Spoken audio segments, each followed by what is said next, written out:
Bienvenue à l'épisode 221 du podcast Innovation, Agilité et Excellence.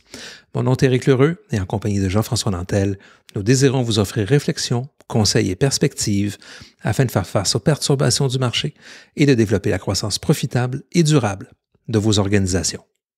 Existe-t-il un moment pour faire de la stratégie et un moment pour l'exécuter? Roger Martin nous explique que séparer ces deux actions mène à des choix et des résultats sous-optimaux. La stratégie et l'exécution de cette stratégie sont une fausse opposition puisque les deux se concentrent sur les mêmes éléments. Vu sous l'angle du changement, la création de la stratégie et son exécution sont deux éléments clés qui doivent être effectivement réfléchis ensemble. C'est ce qu'on explore ensemble dans cet épisode.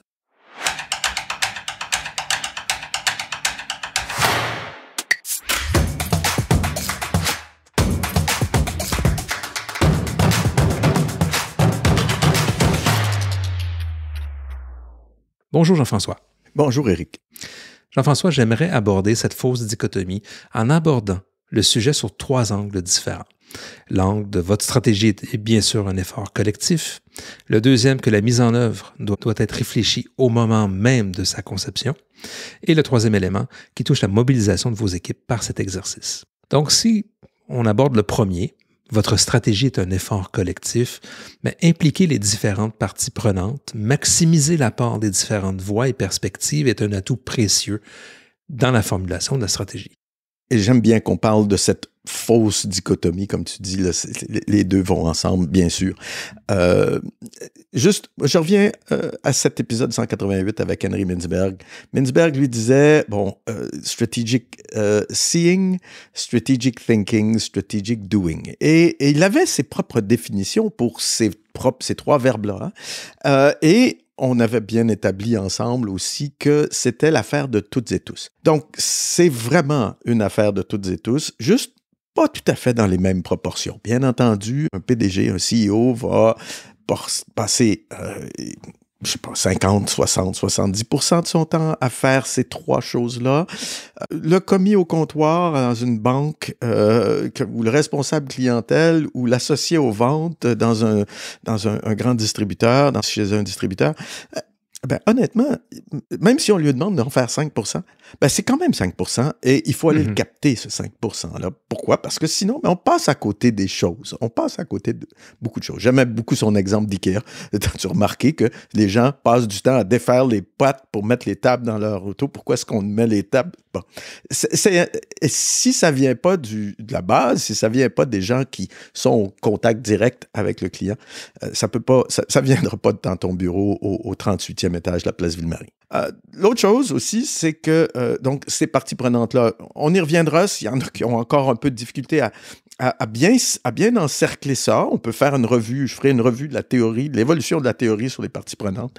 Toutes et tous n'ont pas la même compréhension, soit du fonctionnement de l'entreprise, soit de sa stratégie, soit de X, Y, Z, et encore moins l'envie ou l'intérêt de s'y intéresser ou de l'apprendre ou d'approfondir ces sujets-là. Mais rappelons-nous quand même qu'à la base, fondamentalement, tous nos collaborateurs ont envie de faire du bon travail ou au moins de bien vivre le temps passé au travail. Donc, on peut s'asseoir sur ça. Hein, il y a toujours le X% qui est vraiment... Bon, mais n'allons pas là. C'est pas intéressant. On a des mécanismes pour s'occuper de ces questions-là. Mais effectivement, comment est-ce que je capte ça? Comment est-ce que je capte le strategic thinking, le strategic seeing et le strategic doing de l'ensemble de nos collaborateurs, peu importe leur niveau hiérarchique? Et ça, je pense que c'est la vraie question qui se cache derrière ça. Pas la vraie question, mais la vraie difficulté. Je ne sais pas ce que toi, tu en penses, mais on a encore tendance à penser que la stratégie, c'est quelqu'un dans un bureau qui fait ça, puis il pense des pensées profondes, puis une fois de temps en temps, il sort de son bureau, il va au comité de direction, puis il sort ses 123 slides PowerPoint, puis la stratégie. Non. Oui, mais c'est pas que ça. C'est ça qui est important. Et c'est pour ça que, d'abord, le point qu'on discute, c'est d'aller chercher cette perspective, ces différentes voies. Ça amène une saveur, ça amène une profondeur dans la réflexion, mais ça permet aussi, dans un deuxième temps, de créer des conditions propices au changement. C'est-à-dire que ça permet de cultiver le buy-in, et là, on pourra avoir une discussion à savoir est-ce que c'est du buy-in, est-ce que c'est de l'adoption, de l'engagement. Bon, bref, ça permet de faire en sorte que les parties prenantes ont une voix et sont impliquées dans la discussion, à chacun à son rythme, à chacun à sa proportion, si je peux dire.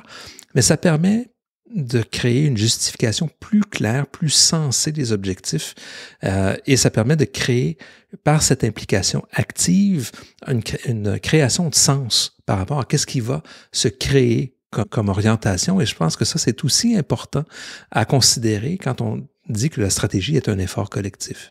Et encore une fois, c'est moi qui insiste un peu sur cette dichotomie-là. Pourquoi sur ces deux façons de créer cet engagement-là? Parce que des fois, on n'a pas le choix. C'est dicté par l'extérieur. Autrement dit, moi, j'appelle ça quelque chose qui nous vient de l'extérieur, quelque chose qui est dirigé de l'extérieur. C'est non négociable. Et qu'est-ce que tu veux? Tu peux pas aller négocier avec le Sénat américain et dire, excusez-moi, là, pouvez-vous changer de président? Celui-là, il me plaît pas, j'aime pas. Non, c'est pas comme ça. C'est imposé, ça vous est imposé. Deal with it. Il faut s'y adapter. Après ça, ben oui, de temps en temps, on peut aller vers et co-construire. Et ça aussi. Mais c'est deux méthodes différentes. Et je vais revenir aussi, c'est important parce que dans certains cas, les attentes envers la direction, par exemple, non, moi, la stratégie, c'est toi qui, ça, c'est ta job. Moi, ma job, c'est de livrer la marchandise. OK, mais bon. Mais commencer à travailler sur ces différentes perceptions-là, encore des rôles et responsabilités de chacun, surtout quand il est question de stratégie. Après ça, tu as parlé de changement, bien entendu. Hein, pour moi, ça reste fondamental. Cette question-là de mise en œuvre va apporter des changements. Et c'est pour ça, je pense qu'aujourd'hui, la grande majorité des grandes organisations portent désormais beaucoup d'attention à leur capacité à changer et à développer leur capacité à changer. Au podcast précédent, on parlait de compétences à acquérir, d'autres à délaisser et d'autres à maintenir un certain niveau, mais il y en a certaines à développer et ça, c'en est une. Qu'est-ce qu'il y en est chez vous? Sur une échelle de 0 à 5, où situeriez-vous votre organisation en matière de capacité à changer? Et organisation, je ne parle pas que de toute l'entreprise, je parle de votre département, de vous, vos collaborateurs, vos patrons, enfin, dans un rayon d'une 50aine de personnes au plus près de vous. Où est-ce qu'on se situe? Et bien entendu, ça peut être très hétérogène à l'intérieur d'une entreprise. J'ai vu des cas où il y a des parties d'une entreprise qui sont à 4, 4,5, littéralement, et des parties de l'entreprise qui sont à 1,5, 2. Et c'est, entre guillemets, moi je dirais, c'est normal. Dernier élément pour ces questions-là, pour justement là, assurer la directionnalité des efforts. Est-ce que vous avez un bureau de projet, un PMO? J'en ai parlé à l'épisode 107. Avez-vous les compétences internes pour accompagner les changements induits, pour accompagner les transformations? Tout ça, je pense que c'est important. Et ça fait partie de cette fameuse maturité stratégique dont je parle. Le développement de la capacité à changer d'une organisation et fait partie de la capacité à exécuter et à formuler et à exécuter une stratégie. Et je compléterai notre réflexion sur la stratégie d'un effort collectif, sur cette participation, cet engagement, comme tu l'as dit, qui peut être à géométrie variable selon la culture, selon l'expérience de l'organisation. Mais ultimement, ça permet de diminuer les barrières et les obstacles et ça permet de faire en sorte que, les gens soient préparés à la transformation qui s'en vient, mais ça n'empêche pas qu'on garde comme maître d'œuvre de la réflexion la responsabilité de communiquer la vision, d'en explorer les possibilités avec les équipes et de piloter activement la démarche de réflexion stratégique avec les équipes. Ce rôle de l'équipe de direction, on ne se le cachera pas, il est important. Il est important de se voir pas seulement, comme tu l'as dit tantôt, d'une réflexion analytique qui permet de créer un slide deck de 125 pages. L'effort de transformation, l'effort de stratégie est un effort beaucoup plus holistique qui demande un partage d'informations, ça demande de l'écoute et à certains degrés, après ça, on pourra calibrer en fonction de chacune des organisations, mais ça permet de laisser et de baisser les obstacles à la transformation qui va s'en suivre. C'est important de le rappeler. Et quand tu dis ça, moi je dis souvent à tous mes clients, qui personnifie ce que vous voulez faire. Bien entendu, qui personnifie la stratégie, c'est difficile de ne pas nommer le ou la dirigeante de l'organisation ou l'équipe dirigeante. Après ça, comme on a dit, il y a plusieurs petites choses qui se font pour réaliser cette stratégie-là. Mais toutes ces petites choses-là doivent pouvoir être personnifiées également. Donc, il n'y a pas que l'équipe dirigeante qui doit faire que de la communication. Il y a d'autres personnes aussi dans l'organisation qui doivent personnifier ces choses-là. Et je pense que c'est important d'y arriver. Tout simplement, d'y arriver. Toi, ta job, ça va être, ton travail, ça va être de personnifier cet aspect-là de notre transformation ou cet aspect-là de notre évolution ou de la mise en œuvre de notre stratégie. Et là, ça ouvre la porte à un deuxième élément qui permet de dire pourquoi c'est une fausse dichotomie de penser stratégie d'un côté et exécution de l'autre. Mais ça, quelque part, on en a parlé, on a abordé, ou du moins on a ouvert la porte sur le sujet, c'est que la mise en œuvre doit être réfléchie au même moment. C'est-à-dire que, et là je pense à Roger Martin quand il nous dit quelles sont les conditions de succès par rapport à notre organisation, notre capacité de mettre en œuvre les choix qu'on met sur la table, les options stratégiques. Bien, évidemment, plus on facilite les moyens de mettre en œuvre, si on implique les parties prenantes, bien ça permet de faciliter cette exécution. Donc, il faut explorer dès le moment de la réflexion des options stratégiques, quels sont les moyens nécessaires aux transformations. Il faut approfondir les options, il faut approfondir la réflexion en mettant en valeur les impacts, mais les efforts requis. Les efforts requis, c'est pas juste du capital, c'est aussi des efforts de nos parties prenantes, c'est des efforts de nos ressources, de nos talents, de nos compétences, de nos partenaires.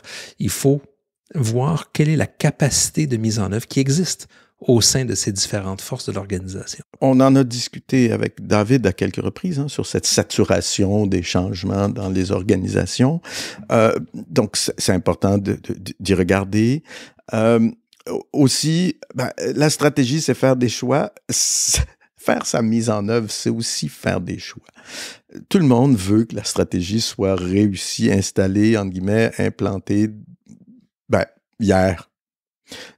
Ain't gonna happen. Donc, il faut regarder ça dans une perspective qui est smart, spécifique, mesurable, atteignable, réaliste, ou ambitieuse et réaliste, cet équilibre entre les deux. Donc, oui, je pense que c'est très important. Ensuite, aussi, faire attention à cette surcharge. Quand on parle de transformation, on voit que c'est plus des changements en continu, alors qu'il y a des changements qui peuvent être très, très ponctuels. Par exemple, passer de l'outil A à l'outil B. Je passe de Oracle à SAP. Je donne un exemple comme ça. Et ça, c'est un début, une fin bien définie. Une transformation, qui peut me dire que la transformation numérique de l'organisation est terminée? Bonne chance. Parce que là, non, il y a l'AI qui vient d'arriver. Après ça, derrière l'IA, il y a d'autres choses. Enfin, il y aura toujours quelque chose qui va se lier à ces transformations-là. Donc, c'est plus en continu, nature continue, grosso modo. Célébrer les petites victoires et puis, aux gens, comme tu dis, communication, mais montrer aux gens, on était là, on est rendu là et on continue. Et l'objectif, il a peut-être bougé un peu à droite, un peu à gauche, un peu en haut, un peu en bas. Rappelez-vous, là, on est sous un dôme 300 qui fait 2 fois 180 degrés. Donc, ça peut énormément, ça bouge tout le temps.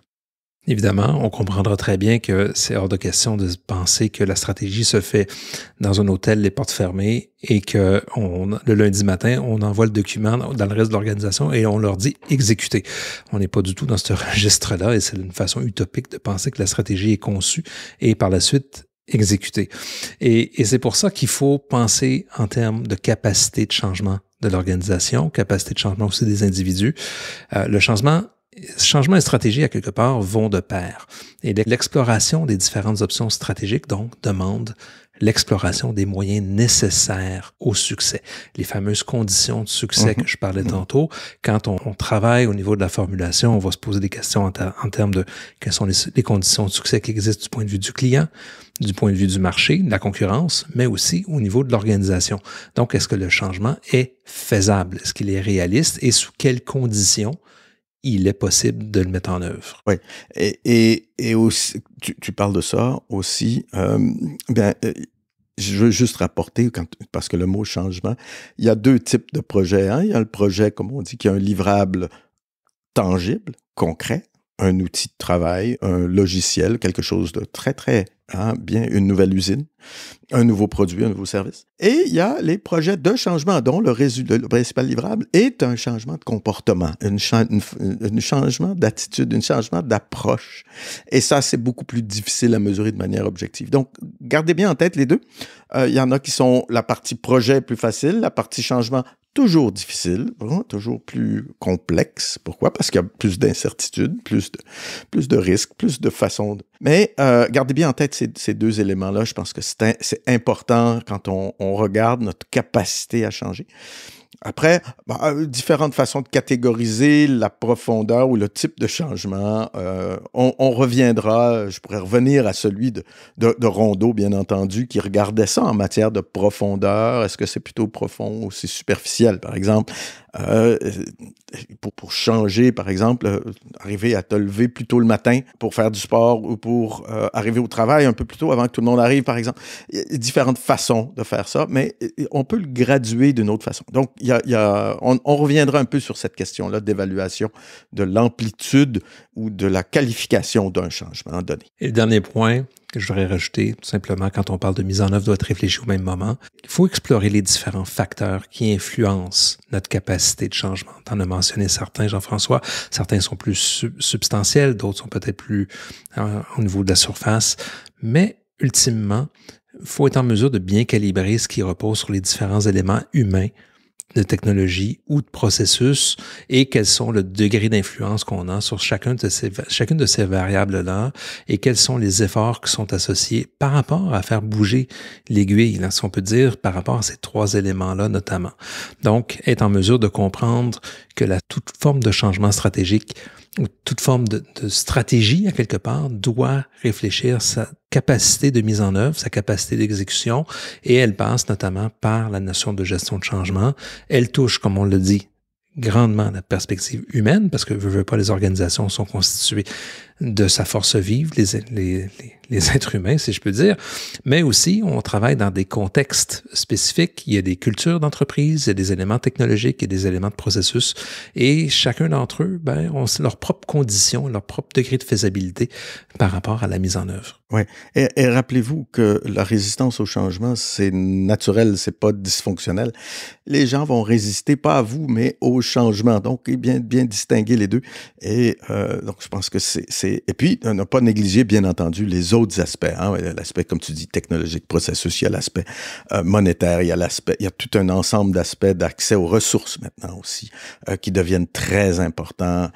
On veut faire ça tout de suite, mais j'ai les ressources pour l'instant, et c'est pas que l'argent. Il y a des entreprises qui s'aperçoivent que, même des entreprises qui sont très, très riches, n'arrivent pas à faire tout en même temps. Pourquoi? Parce que il faut passer par certaines étapes, parce que on rentre dans un domaine, par exemple, plus politique, où on touche à des relations sociales. Enfin, il y a tout un sorte d'aspects qui sont sous-jacents à ces choses-là. Donc, la théorie, c'est bien.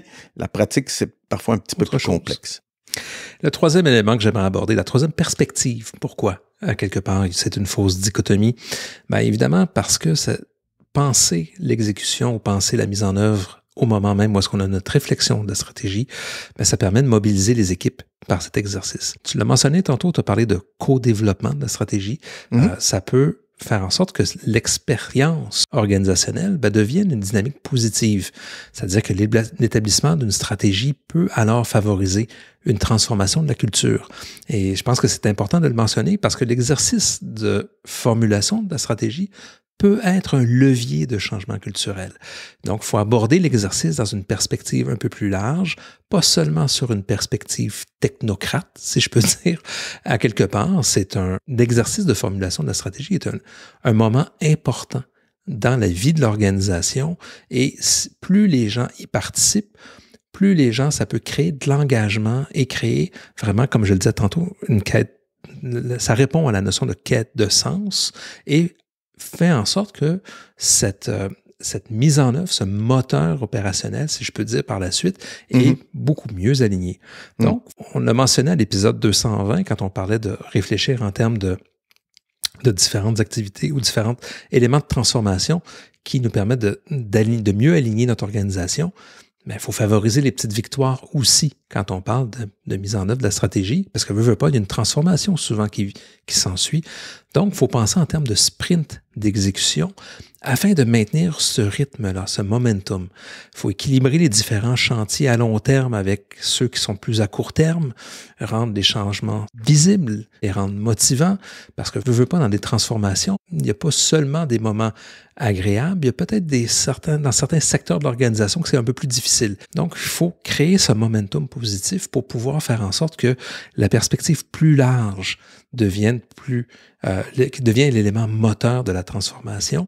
Ce que ça veut dire aussi, qu'il faut reconnaître et renforcer les comportements qui sont désirés.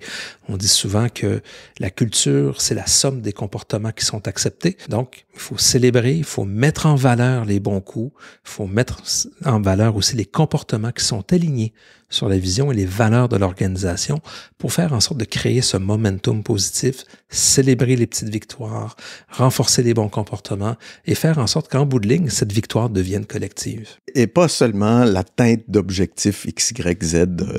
Je pense que, comme tu dis, quelqu'un qui a montré de manière exemplaire son adhésion, son adéquation avec la vision et les valeurs de l'organisation. On ne célèbre pas toujours ça assez souvent. Et moi, quand je t'écoute aussi, tout ce que j'entends, moi, c'est de la gestion de connaissances. Et on en a parlé souvent sur ce podcast à 3 ou 4 reprises. C'est encore un sujet qui est encore pour moi d'avant-garde, mais qui va devenir un peu plus mainstream d'ici 4, 5, 6 ans. Selon moi, au fur et à mesure que l'IA va commencer à prendre sa place dans nos organisations, cette question-là de gestion des connaissances, de partage de connaissances, de évolution des connaissances et des compétences et des compétences afférentes, je pense va devenir de plus en plus important. On va avoir des humains dans l'organisation pour faire pas juste pour amener du papier du point A au point B avec telle ou telle transformation entre les deux, mais maintenant pour justement comprendre, ajouter de la compréhension, partager de la compréhension, partager des connaissances, développer les connaissances et les compétences des uns et des autres. Et je pense que ça va devenir fondamental.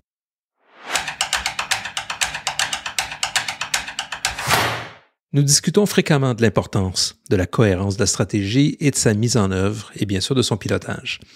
Cet alignement implique que l'ensemble des parties prenantes soient mobilisées dès les étapes initiales de la stratégie. Elles doivent aussi rester mobilisées, bien sûr, tout au long de la mise en œuvre de cette fameuse exécution.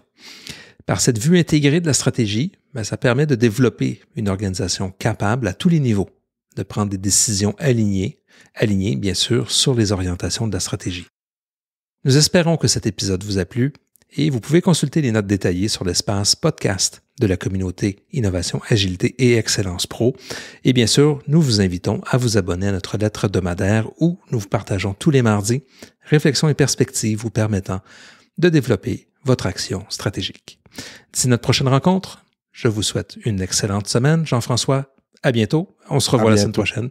À bientôt, Éric. À la semaine prochaine. Allez, au revoir.